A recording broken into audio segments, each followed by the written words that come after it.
Debosyon nga ba o isang panliling lang? Yan ang tanong.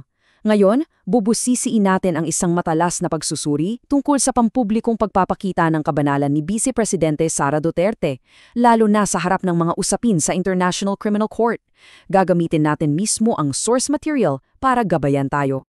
So isipin niyo raw yung eksena. Ayon sa source, ito raw ang sentro ng lahat Isang kalkuladong pagtatanghal sa gitna ng isang napakabigat na political drama. Ayon sa pinagkunan nating pagsusuri, hindi raw ito tungkol sa tunay na pananampalataya.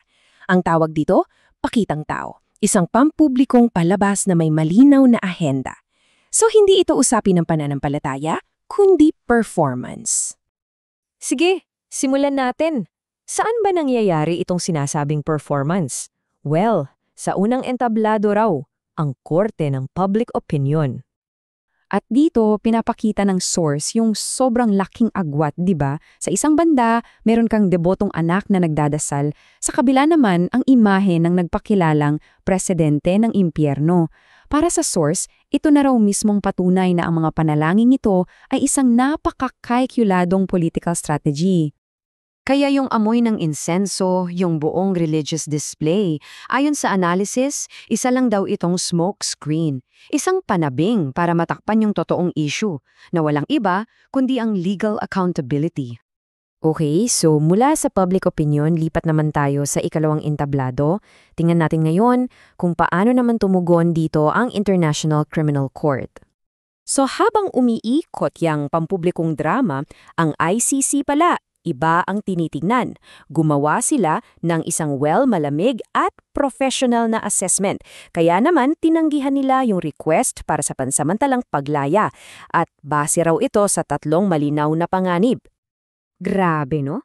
At ayon sa source, malinaw na malinaw daw kung ano ang nakita ng korte.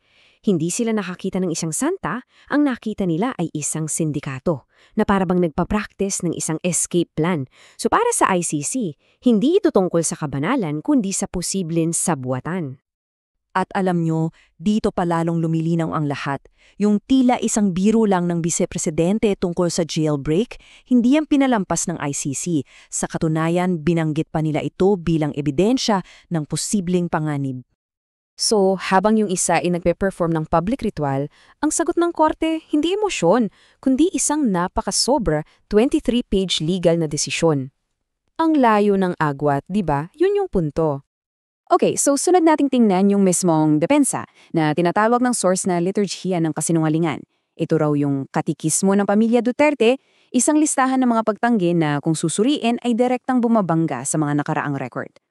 Tingnan nyo itong direktang-direktang kontradiksyon na ipinapakita ng source. Sa isang banda, sabi ng depensa ni Sara Duterte, wala pong nanakot. Pero kung babalikan daw natin yung record ng 2016, mismong si Rodrigo Duterte ang nagsabing, "We planted the intrigues." Dito raw makikita yung sinasabing liturhiya ng kasinungalingan.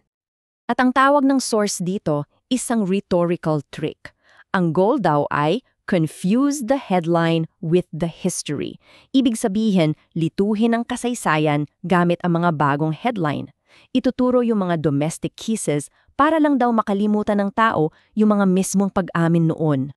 At dito, papasok na tayo sa pinaka-core concept na ginagamit ng source para ipaliwanag ang buong estratehiya. Tingnan natin ito mula sa isang, sabihin na nating theological na pananaw. At ang konsepto ay ito, atonement without repentance, pagbabayad sala ng walang pagsisisi. Anong ibig sabihin yan? Ito raw yung pagsingi ng kapatawaran o kalayaan mula sa consequences pero walang pag-amin sa kasalanan, walang pananagutan at walang pag-aalok ng reparations para sa pinsalang nagawa. Kaya para sa source, malinaw na ang panalangin ito ay para sa optics, para sa imahe. Kasi ano bang hinihiling? Kalayaan para sa ama, pangarap na makaiwas sa legal na proseso. Pero may nabanggit ba tungkol sa libu-libong biktima ng EJK? Wala raw. Sa ganitong teolohiya, parang sinasabi na ang kasalanan pwedeng pag-usapan, pero yung impunity, non-negotiable. So kung ganon, ano ba talaga ang game end? Para saan ang lahat ng performance na ito? Ayon sa source? Well, dito na raw pumapasok ang politika, particular ang kampanya para sa 2028. Ang pinakalayunin daw ay isang kampanya para bawiin ang narrative. Simple lang daw ang mga hakbang. Una, gawing martir ang akusado. Pangalawa, palabasin ng ICC ay isang dayuhang konspirasyon. At pangatlo, ang pinakakrusyal, gawin campaign material para sa 2028 ang bawat dasal, bawat pagpapakita ng devotion. At dito na talaga tumatama ang kritisismo ng source, no? Na ang pananampalataya na dapat sana ay nagpapakumbaba sa kapangyarihan ay siya pang ginagamit para gawin itong banal. Kumbaga, ginagamit itong sandata para isulong ang isang political agenda. Kaya sa huli, ito pala yung final verdict, yung malaking banggaan. Sa isang sulok meron tayong performance, mga ritual, liturhya at mga panalangin. At sa kabilang sulok, ang realidad, mga panuntunan, legitimasyon at jurisprudence o batas. Kaya naman, tinatapos ng source ang pagsusuri nito sa isang paalala. Kung gusto raw talaga ng mga Duterte ng absolution o pagpapatawad, may tamang paraan para dyan. At hindi raw yung sa pamamagitan lang ng dasal. Ang kailangan, katotohanan, pananagutan at reparasyon. At dito tayo iniiwan ng source na mag-isip. Isang napakasimpleng tanong. Kapag namatay na ang mga kandila, kapag tapos na ang lahat ng palabas, ano ang matitira? Yung performance ba? O yung record ng kasaysayan na hindi na mababago?